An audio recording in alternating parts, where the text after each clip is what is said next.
माननीय अध्यक्ष जी ने लेटर लिखा है।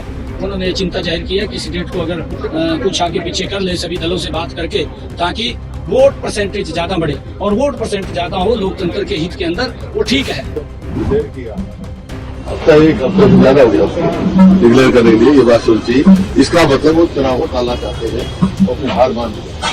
चुनाव समय पर जो है हमने धन्यवाद किया था इनका चुनाव आयोग का, क्योंकि लोग एक दिन भी सरकार को नहीं रखना चाहते। भारतीय जनता पार्टी ने हरियाणा विधानसभा चुनाव तारीख को बदलने की मांग कर दी है। जहां एक तरफ हरियाणा में विधानसभा का बिगुल बज चुका है, पार्टियां टिकट बांटने को लेकर मंथन कर रही है। राज्य के सभी 90 सीटों पर एक ही चरण में चुनाव होना है। 1 अक्टूबर को मतदान होगा और 4 अक्टूबर को मतगणना के बाद जो नतीजे आएंगे वो सबके सामने होगा। वहीं दूसरी तरफ चुनाव तारीख को लेकर सियासत तेज हो गई। ऐसे में ये सवाल उठ रहा है कि क्या चुनाव से पहले ही भाजपा डर गई? क्या चुनाव से पहले भाजपा को हारने का डर सताने लगा है? क्या है चुनाव तारीखें बदलने के पीछे असल वजह? आज के इस एपिसोड में चर्चा करेंगे। नमस्कार, मैं शारदा सिंह आपके साथ और आप देखना शुरू कर चुके हैं दी कंट्राव। दरअसल हरियाणा विधानसभा का बिगुल बज चुका है। पार्टियां भी पूरी तरह से कमर कस ली। बीजेपी, कांग्रेस समेत तमाम दल आमने सामने। सभी पार्टी चुनावी रणनीति पर मंथन कर रही। पार्टी में चिंतन मनन का दौर शुरू है। इस बीच बीजेपी प्रदेश अध्यक्ष ने हरियाणा विधानसभा चुनाव की तारीखों में बदलाव करने की मांग कर दी। बीजेपी प्रदेश अध्यक्ष मोहन लाल बडौली ने केंद्रीय चुनाव आयोग को चिट्ठी लिखकर चुनाव तारीखों में बदलाव करने की मांग की है। दरअसल बीजेपी लंबी छुट्टी के कारण कम मतदान का हवाला देते हुए चुनाव आयोग से 1 अक्टूबर को होने वाली आगामी विधानसभा चुनाव स्थगित करने का अनुरोध किया है। बीजेपी की तरफ से लिखे पत्र में विधानसभा चुनाव को कुछ समय के लिए टालने का भी अनुरोध किया गया है। इतना ही नहीं, पत्र में लगातार छुट्टियां होने की वजह से वोटिंग परसेंटेज में कमी को लेकर चिंता जाहिर की गई।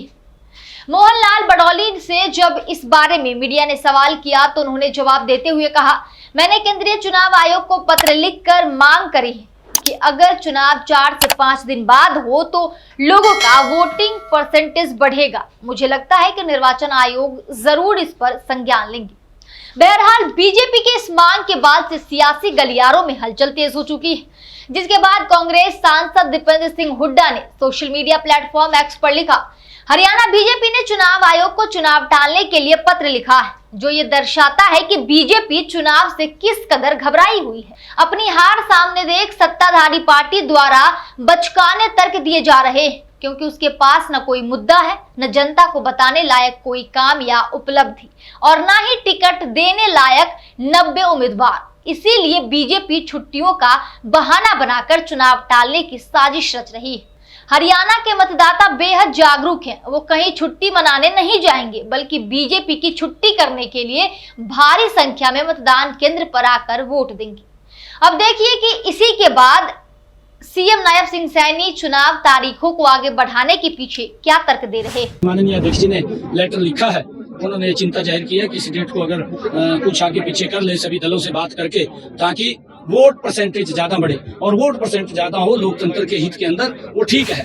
तो अभी आप देख रहे थे कि सीएम नायब सिंह सैनी कह रहे हैं कि वोट परसेंटेज बढ़ेगा, छुट्टी है तो इस वजह से लोग कम वोटिंग करने के लिए मतदान केंद्र पर पहुंचेंगे। बहरहाल हरियाणा के पूर्व सीएम और कांग्रेस नेता भूपेंद्र सिंह हुड्डा का भी कहना है चुनाव घोषित हो चुके हैं और इसकी घोषणा हुए 1 हफ्ता से ज्यादा बीत चुका है। इसका मतलब है वो चुनाव को टालना चाहते हैं और हार स्वीकार कर रहे हैं।